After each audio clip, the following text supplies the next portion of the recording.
My dear students, solubility product को पढ़ने से पहले इस चैप्टर में हमने इक्विलिब्रियम कांस्टेंट पढ़ा, Kc पढ़ा, फिर हमने ना Kw पढ़ा, फिर हमने Ka पढ़ा, फिर हमने Kb पढ़ा।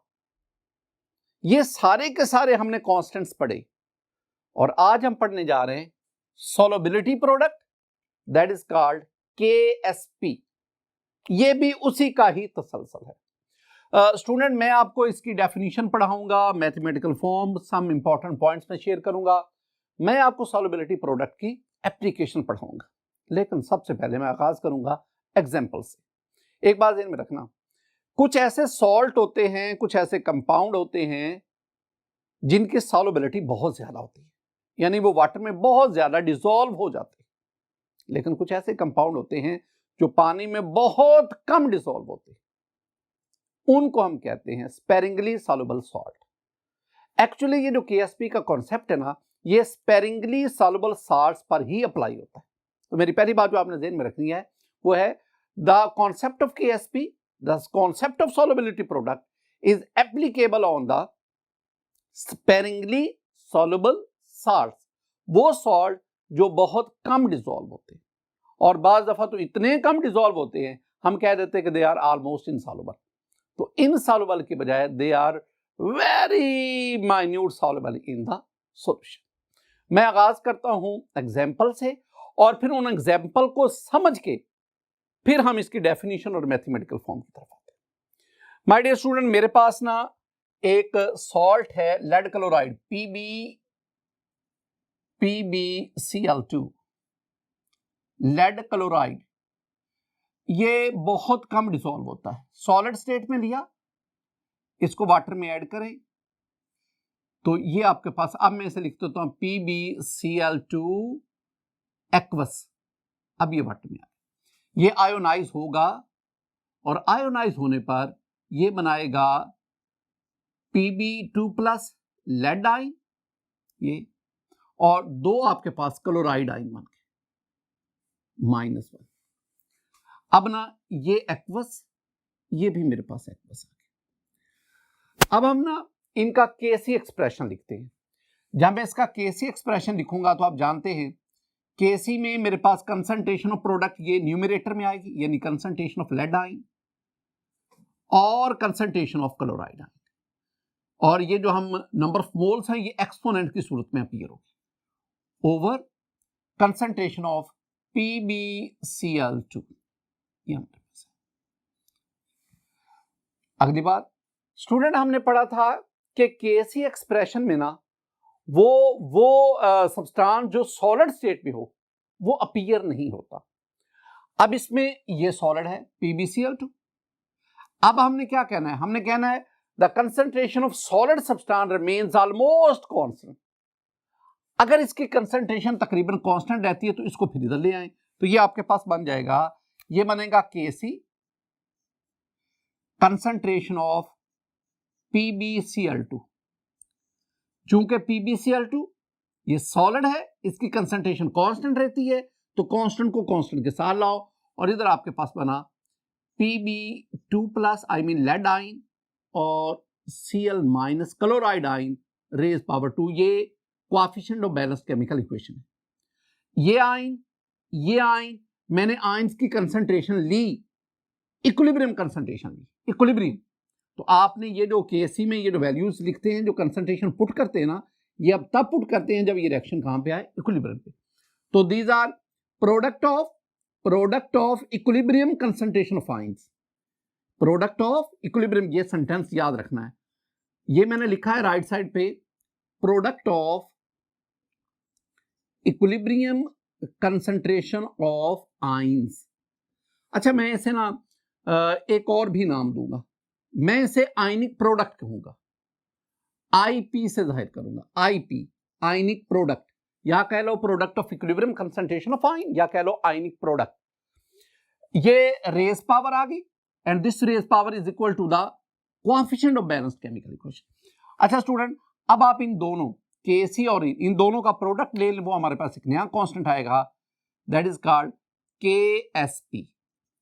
This Ksp is called solubility product, या कुछ बुक्स में लिखा हुआ है सॉल्युबिलिटी प्रोडक्ट कांस्टेंट।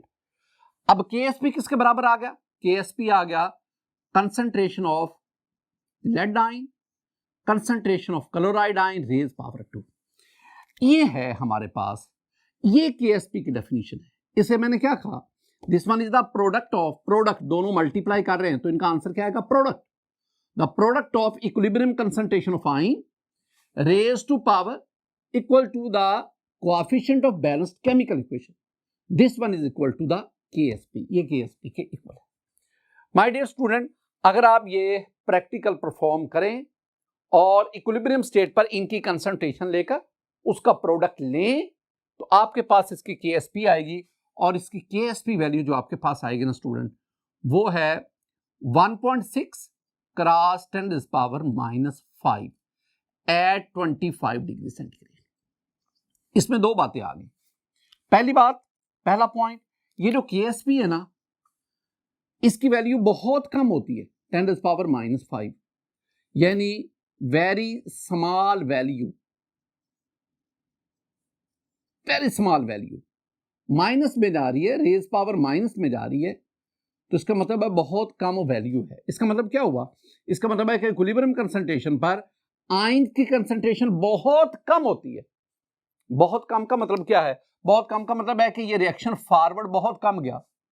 फॉरवर्ड बहुत कम जाने का मतलब है कि इस लेड क्लोराइड की सॉल्युबिलिटी बहुत कम है, डिसोल्यूशन बहुत कम है, और बहुत कम सॉल्युबिलिटी की वजह से हम इसे कहते हैं स्पेरिंगली सॉल्युबल साल्ट। अब दूसरी बात, ये टेम्परेचर डिपेंडेंट है। KSP मैंने साथ टेम्परेचर कहा, इट मींस कि the value of KSP is temperature dependent. ये दो बातें आपके ज़हन में हैं। आगे हम बढ़ते हैं। यही बात जो ऊपर हमने लिखी, एक और एग्जांपल हम लेते हैं स्टूडेंट। आपके बाद मेरे पास है PbSO4, this one is called lead sulphate, it is a salt, it is in solid state when dissolve in water. अब हम इसे कहेंगे PbSO4, है तो वही, लेकिन मैं अब इसके साथ एक्वस लिख देता हूं। माय डियर स्टूडेंट, जब ये वाटर में जाएगा इसका कुछ हिस्सा आयोनाइज होगा और it converts into lead ion aqueous plus sulphate ion, और ये सल्फेट आयन जो है ये भी एक्वस। अब क्या करना है? पहले आप इसका KC एक्सप्रेशन लेंगे। जब हम KC एक्सप्रेशन लेते हैं तो KC एक्सप्रेशन पर concentration of product, I mean lead ion और सल्फेट आयन, ये मेरे पास ऊपर आ गया। चूंकि इनका कोएफिशिएंट 1 1 है, लिहाजा इसके ऊपर एक्सपोनेंट 1 आएगा, और नीचे मेरे पास क्या आ गया? नीचे मेरे पास PbSO4। ये फिर मैं वही बात करूंगा, चूंकि PbSO4 सॉलिड स्टेट में है, it's concentration remains almost constant. अगर कांस्टेंट है इसको इधर ले आओ। जब आप इधर ले आएंगे तो आपके पास ये बनेगा KC, कंसंट्रेशन ऑफ PbSO4, और ये आपके पास हो, तो ये आ गया जी lead ion and sulphate ion. My dear student, इन दोनों का प्रोडक्ट एक नया कांस्टेंट है जिसे हम कहते हैं KSP। तो KSP अब किसके बराबर हुआ? KSP बराबर हुआ जी lead ion Pb2+ and sulphate ion. ये मैं दोबारा बात कर रहा हूं, ये जो राइट हैंड साइड है KSP, ये right hand side actually KSP की डेफिनेशन ही तो है। ये राइट हैंड साइड क्या है? ये राइट हैंड साइड है product of equilibrium concentration of ion. ये स्क्वायर ब्रैकेट जहां भी आता है हमें कंसंट्रेशन कहते हैं, ये बीच में आयंस है, तो आयंस की कंसंट्रेशन और दोनों को मल्टीप्लाई करें तो हम क्या कहते हैं? प्रोडक्ट। तो product of equilibrium concentration of ions raise power, जैसे यहां पे आ गया, इनके ऊपर भी 1 1 है, raise power n exponent which is equal to the coefficient of balanced chemical equation is given temperature. My dear student, अगर हम इसकी ना KSP वैल्यू लें इसकी, तो आपके पास इसकी जो KSP वैल्यू आएगी that is 1.6 cross 10⁻⁻8 at 25 degree centigrade. एक बहुत बहुत बहुत इंपॉर्टेंट बात जरा देखना स्टूडेंट, मैंने ऊपर ना आपके सामने लेड क्लोराइड लिया PbCl2, इधर मैंने आपके पास लेड सल्फेट लिया PbSO4, दो ये लिए। 2-3 में अहम बातें आपके साथ शेयर करने जा रहा हूं। लेड क्लोराइड, उसकी केएसपी वैल्यू, लेड क्लोराइड की केएसपी वैल्यू जो है ना वो हमारे पास आ गई 1.6 क्रॉस 10⁻⁻5 और इसकी 1.6 क्रॉस 10⁻⁻8। अब इस दोनों में देखिए, इसकी केएसपी वैल्यू ज्यादा है। ये जब माइनस में वैल्यू आती है ना, तो जितना माइनस में छोटी वैल्यू होगी उतनी वो बड़ी वैल्यू कंसीडर होती, और इसकी केएसपी वैल्यू जो है उसके मुकाबले में कम है। अब आप ना इन दोनों सॉल्ट की सॉल्युबिलिटी चेक करना चाहते हैं, सॉल्युबिलिटी। तो वेरी सिंपल, जिसकी केएसपी वैल्यू ज्यादा है, इसका मतलब है उसकी concentration of ion in aqueous solution ज्यादा है, और ज्यादा आयन्स होने का मतलब है कि वो ज्यादा डिसॉल्व हुआ। तो greater the Ksp value, greater will be the dissolution of salt in water. ये बहुत अहम बात है। दूसरी बात जो आपने सीन में रखी वो क्या, वो ये है कि आपके पास ना लेड क्लोराइड और लेड सल्फेट, आपके पास ये सॉल्यूशन है किस किस का, लेड सल्फेट का है और लेड क्लोराइड का है। यहां पे ना दो चीजें अप्लाई हो रही है, एक कॉमन आयन इफेक्ट और एक ली शैटल प्रिंसिपल, और फिर हम सॉल्युबिलिटी प्रोडक्ट का कॉन्सेप्ट इसमें ऐड करते हैं।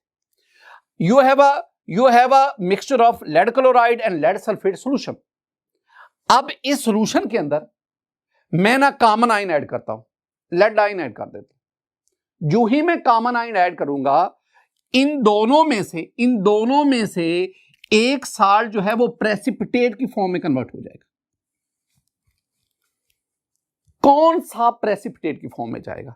आप इन दोनों की केएसपी वैल्यू देख लें। जिसकी केएसपी वैल्यू कम होगी वो पहले प्रेसिपिटेट होगा। इसका मतलब है कि केएसपी वैल्यू कम किसकी है? लेड सल्फेट की। तो जब आप इसमें कोई कॉमन आयन ऐड करेंगे तो इन दोनों में से lead sulphate that will be precipitate और PbSO4 बनेगा। तो आपने ना केएसपी का कॉन्सेप्ट हमें समझा देता है कि आपके पास कौन सा सॉल्ट पहले प्रेसिपिटेट होगा, और इसी कॉन्सेप्ट को आगे हम क्वांटिटेटिव एनालिसिस में इस्तेमाल करते हैं। माय डियर स्टूडेंट, मैं आपको ना सॉल्युबिलिटी प्रोडक्ट का कॉन्सेप्ट मजीद इस एनिमेशन की मदद से समझाता हूं। आप इस एनिमेशन में देखें, मेरे पास ये बीकर है जिसमें मैंने वाटर को लिया। Water, in most cases water is the solvent and you know that water is the universal solvent. अब इसमें स्टूडेंट देखें, अब हमने क्या किया, हमने इसमें कोई सॉल्ट ऐड किया। सपोज आप इसमें सोडियम क्लोराइड को ऐड कर लें। जब आप सोडियम क्लोराइड को ऐड करेंगे ना, ये सोडियम क्लोराइड का क्रिस्टल लैटस है। अब जो ही ये वाटर में आएगा, क्रिस्टल लैटस में से आयन जो है वो वाटर में जाएंगे तेजी से। This one is called the dissolution, this one is called the ionization. तो क्रिस्टल लैटस से आयंस का सॉल्यूशन में जाना that is called dissolution, that is called ionization. ये प्रोसेस हो रहा है। अब ना सॉल्यूशन में तेजी से आयंस आते जा रहे हैं। अब कुछ देर के बाद जब सॉल्यूशन में कंसंट्रेशन ऑफ आयन बहुत ज्यादा हो जाती है, अब कुछ आयन वो दोबारा जाके क्रिस्टल लैटस के साथ अटैच होते जाते हैं। अब this one is called the precipitation, this one is called the crystallization. दोनों में से जो मर्जी टर्म इस्तेमाल करते हैं। स्टूडेंट, अब आप इसमें देखेंगे एक वक्त आएगा जब रेट ऑफ डिसोल्यूशन और rate of crystallization, rate of precipitation बराबर हो गया। यानी एक सेकंड में जितने क्रिस्टल लैटस से आयन डिटैच होते हैं उतने ही अटैच हो रहे हैं। तो इसका मतलब हुआ नाउ इक्विलिब्रियम हैज एस्टैब्लिश्ड। जब ये इक्विलिब्रियम एस्टैब्लिश हो जाएगा, अब आप इन आयंस की कंसंट्रेशन लेकर उसका प्रोडक्ट ले लें, that is called the Ksp. और सोडियम क्लोराइड उसकी केएसपी वैल्यू 36 होती है। 36 का मतलब क्या हुआ? 36 का मतलब है कि रिएक्शन जो है वो फॉरवर्ड बहुत जा चुका है, और फॉरवर्ड जाने का मतलब है कि सोडियम क्लोराइड निस्बतन ये स्पेरिंगली सॉल्युबल साल्ट की निस्बतन ज्यादा डिसॉल्व होता है। बहुत ज्यादा डिसॉल्व तो नहीं होता, लेकिन स्पेरिंगली सॉल्युबल साल्ट की निस्बतन सोडियम क्लोराइड ज्यादा डिसॉल्व होता है, क्योंकि इसकी केएसपी वैल्यू 36 है। अगर आप ऐसे कंपाउंड लेते हैं जिनकी केएसपी वैल्यू इससे भी ज्यादा हो, तो जितनी केएसपी वैल्यू ज्यादा होगी उतना उन साल्ट का सॉल्यूशन में आयंस की तादाद ज्यादा होगी और क्रिस्टल लैटिस उसका साइज छोटा होगा। स्टूडेंट, इसके बरक्स हम एक और चीज देखते हैं। मेरे पास ये सिल्वर आयोडाइड का सॉल्यूशन है। अब इस सिल्वर आयोडाइड सॉल्यूशन में आप देखें, सिल्वर आयोडाइड का जो क्रिस्टल है उससे बहुत कम आयन सॉल्यूशन में जा रहे हैं। क्यों कम आयन सॉल्यूशन में जा रहे हैं?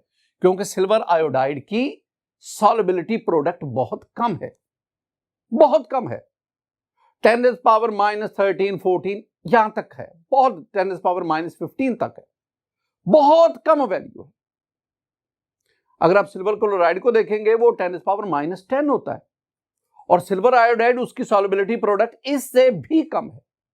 तो जितना सॉल्युबिलिटी प्रोडक्ट कम है उसका मतलब उतने आयंस कम सॉल्यूशन में जाएंगे और जितना सॉल्युबिलिटी प्रोडक्ट की वैल्यू बढ़ती जाएगी इट मीन उतने आयन ज्यादा सॉल्यूशन में जाएंगे। तो हम क्या कहेंगे? हम कहेंगे जितना KSP की वैल्यू ज्यादा है, इसका मतलब है KSP की वैल्यू ज्यादा, उतनी concentration of ion in aqueous solution ज्यादा है, उतना क्रिस्टल लैटिस का साइज छोटा है। और जितनी KSP की वैल्यूज कम है, इसका मतलब क्या हुआ कि वो आयन जो है वो क्रिस्टल लैटिस के साथ अटैच है और यूं क्रिस्टल लैटिस का साइज बड़ा है, आयंस की तादाद कम है। सॉल्युबिलिटी का कॉन्सेप्ट यहां पे काम आ रहा है। अब आए स्टूडेंट, ये जो मैंने आपको 2 एग्जांपल समझाई ना, अब इन एग्जांपल का जो समरी है, जो लुबे लुबाब है, तो वो हम कहते हैं समंदर को कूजे में बंद कर रहा। उन सब का जो लुबे लुबाब है, जो समरी है, वो डेफिनेशन है। देखें, the product of equilibrium concentration of ions, the product of equilibrium concentration of ion raised to a power equal to the coefficient of balanced chemical equation at given temperature. मैं यही बातें बार बार आपको दर समझा रहा था। मैथमेटिकल फॉर्म में आए, जरा मजीद इसको क्लियर करते हैं। मेरे पास एक ये हाइपोथेटिकल मॉलिक्यूल है AXBY, ये एक स्पेरिंगली सॉल्युबल साल्ट है।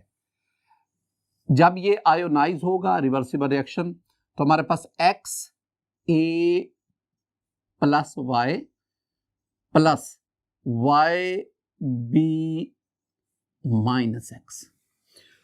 स्टूडेंट इसमें बहुत कंफ्यूज हो जाते हैं, वो कहते हैं ये क्या लिख दिया है।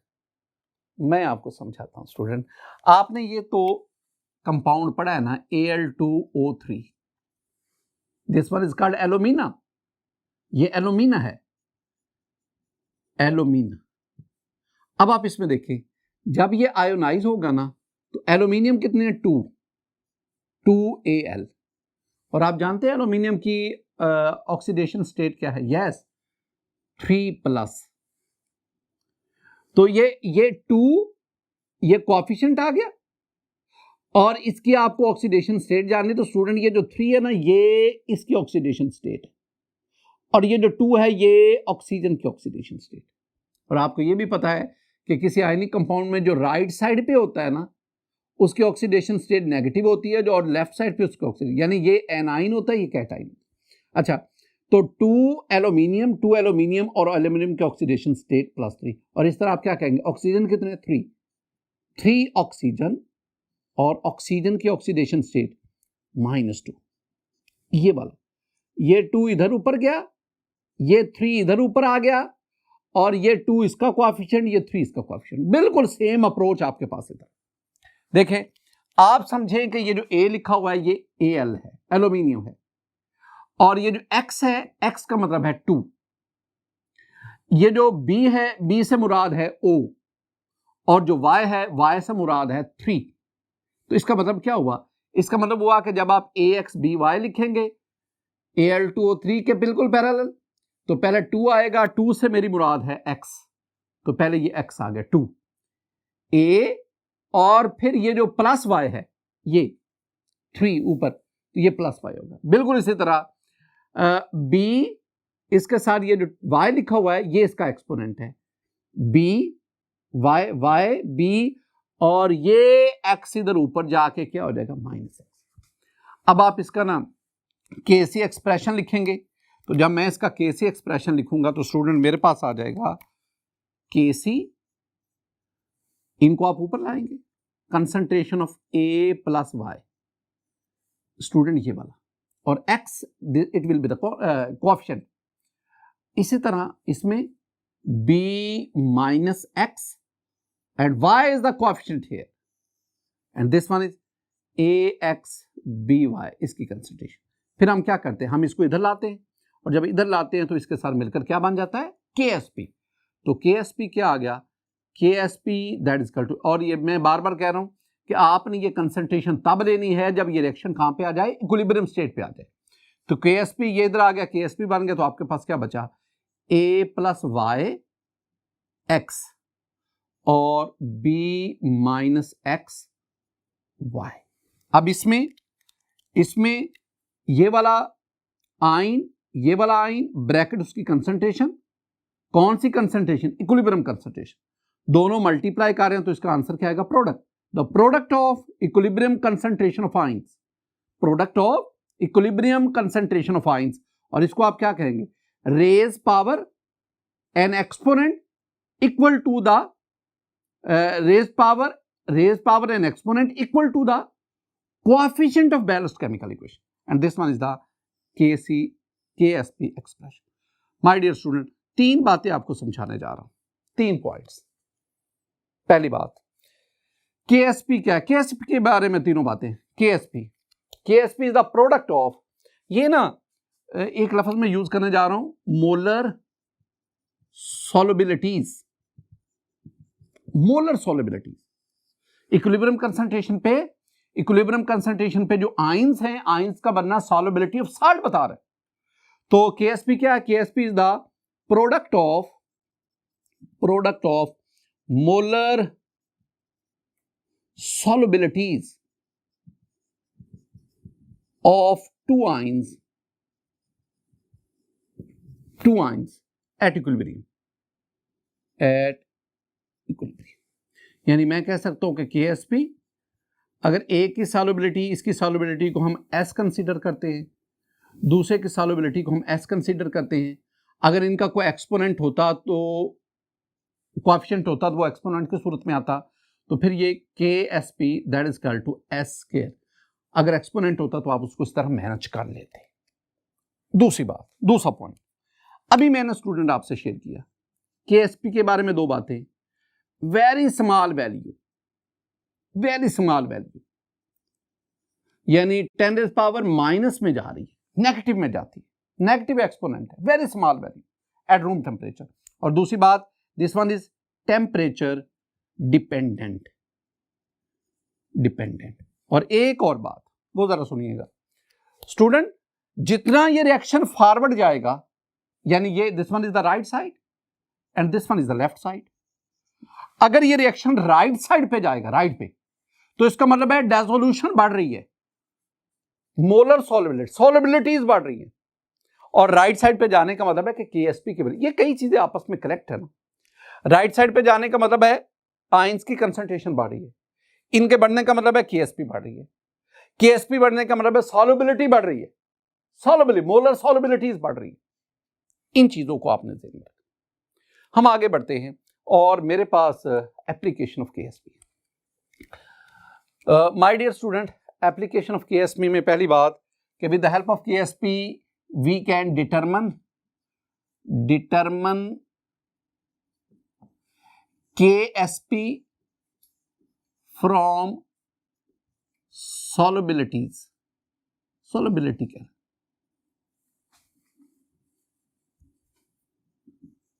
एक ही बात। और दूसरी बात जरा देखिएगा, डिटरमन या डिटर्मिनेशन क्या लो, डिटरमन क्या लो, सॉल्युबिलिटी फ्रॉम KSP।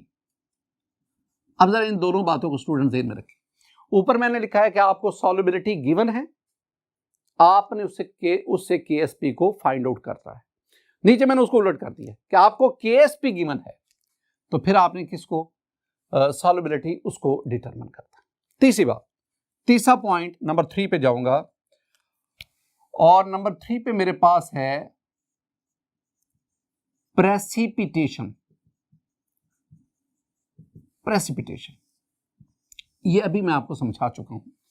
मैंने आपको ये समझाया स्टूडेंट कि आपके पास ये जो PbCl2 है, lead chloride, PbCl2 lead chloride, आप इसकी KSP ले लें, फिर आप PbSO4 की बात करें, लेड सल्फेट की, दोनों की KSP ले लो और देखो, दोनों में कंपेयर करो किसकी KSP ज्यादा है और किसकी KSP कम है।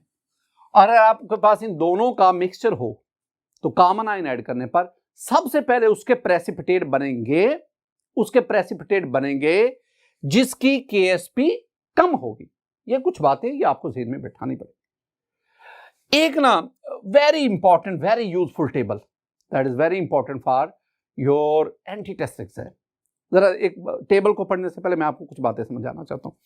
अभी स्टूडेंट आपने पढ़ा कि Ksp that is equal to, ये इधर आइंस आ गए, यानी A है, B है, ये आइन है, A प्लस ले लें, B माइनस ले लें। मैंने इनको क्या कहा था? मैंने इनको कहा था this one is the product of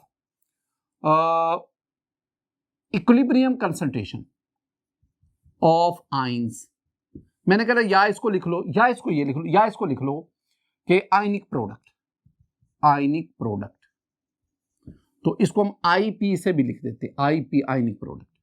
अब ये आ गया Ksp, ये आ गया आयनिक प्रोडक्ट। तो अगर Ksp और आयनिक प्रोडक्ट बराबर हो, आयनिक प्रोडक्ट, ये शॉर्ट के लिए शॉर्ट फॉर्म में मैं लिख रहा हूं, आयनिक प्रोडक्ट से मेरी मुराद ये सेंटेंस है, आयनिक प्रोडक्ट से मेरी मुराद ये चीज है, ये आयनिक प्रोडक्ट है, ये IP है। अगर IP और Ksp दोनों आपस में बराबर हैं, इसमें इक्विलिब्रियम एस्टेब्लिश है, और इक्विलिब्रियम जब एस्टेब्लिश होता है, सॉलिड स्टेट और आयंस के दरमियान जब इक्विलिब्रियम एस्टेब्लिश होता है, उसका मतलब है सैचुरेटेड सॉल्यूशन बन चुका है। ठीक है, हम एक टेबल देखते हैं और टेबल में Ksp का और आयनिक प्रोडक्ट का आपस में क्या ताल्लुक है, इससे सैचुरेशन और फिर प्रेसिपिटेशन का क्या ताल्लुक बनता है, जरा देखें। माय डियर स्टूडेंट, मेरे पास ये टेबल है, इस टेबल में 3 कॉलम्स है। पहला कॉलम आपके पास कंडीशन आ गया, दूसरा कॉलम आपके पास सैचुरेशन और तीसरा आपके पास प्रेसिपिटेशन। मैं पहली बात क्या करूंगा, मैं पहली बात करूंगा कि जब when Ksp is equal to ionic product, और अगर आप सैचुरेशन में जाएंगे that is saturated solution. In case of saturated solution there will be no precipitation. The second case, इस केस में हम क्या कहेंगे, हम कहेंगे कि Ksp is greater than ionic product, यानी आयंस कम बने हैं, Ksp की वैल्यू ज्यादा है। अगर आयनिक प्रोडक्ट कम है तो mean the solution is unsaturated solution. In case of unsaturated solution there will be no precipitation. और the third case is, in this case Ksp is less than ionic product. Ionic product ज्यादा है, Ksp कम है, यानी solution में ions की तादाद बहुत ज्यादा है, इक्विलिब्रियम स्टेट से भी ज्यादा है। जब आयनिक प्रोडक्ट की कंसंट्रेशन Ksp से ज्यादा होगी that is super saturated solution, और super saturated solution that easily precipitate out, इसमें क्या होगा, प्रेसिपिटेशन अक्कर। ये 3 बातें आपने ज़हन में बैठा। माय डियर स्टूडेंट, नेक्स्ट जो नंबर 4 पे, the concept of Ksp and common ion effect, it helps in the qualitative analysis. Qualitative analysis second year में जाके ना स्टूडेंट आप एक पढ़ेंगे साल्ट एनालिसिस। साल्ट एनालिसिस में हमारे पास 2 किस्म के आयंस होते हैं, एक को हम कहते हैं बेसिक रेडिकल्स, और एक आपके पास एसिड रेडिकल्स आ गए। तो एक साल्ट के दो पार्ट्स होते हैं, एक बेसिक पार्ट, एक एसिडिक पार्ट। जो बेसिक रेडिकल्स होते हैं दीज आर कैटाइंस, ये कैटाइंस होते हैं, पॉजिटिव आयंस होते हैं, और जो एसिड रेडिकल्स हैं दीज आर एनाइंस। अब ना salt analysis is a type of qualitative analysis. You find the nature of ions in the salt, कौन सा कैटाइन कौन सा एनाइन उस साल्ट में मौजूद है। तो इसमें ये जो बेसिक रेडिकल है ना, बेसिक रेडिकल में आप यहां प्रेसिपिटेशन रिएक्शन बहुत ज्यादा इन्वॉल्व। ये बेसिक रेडिकल आगे इसके 6 ग्रुप्स हैं। इसमें जो ग्रुप 1 है उसके बेसिक रेडिकल्स को हम क्लोराइड की फॉर्म में प्रेसिपिटेट करते हैं, क्लोराइड्स की फॉर्म में इन्हें पीपीटी आउट करते हैं। और अगर आप ग्रुप 2 पे चले जाए तो उसमें हम उनको सल्फाइड के पीपीटी में कन्वर्ट करते हैं। अब ग्रुप 3 बेसिक रेडिकल में चले जाओ तो उनको हम हाइड्रोक्साइड उनके प्रेसिपिटेट में कन्वर्ट करते हैं। अब ये जब आप ना प्रेसिपिटेशन कर रहे होते हैं तो definitely there is the involvement of Ksp as well as the common ion effect. तो उन चीज़ों को आप मद्देनजर रख के आप क्वालिटेटिव एनालिसिस, इसकी मदद से आप साल्ट एनालिसिस को परफॉर्म करते हैं। My dear student, solubility product के आज इस लेक्चर में हमने thoroughly solubility product of concept इसको डिस्कस किया। मेरी दुआ है कि अल्लाह ताला आप पर अपना फजल और करम फरमाए, अल्लाह ताला आपके इल्म में इजाफा फरमाए। अस्सलामु अलैकुम रहमतुल्लाह।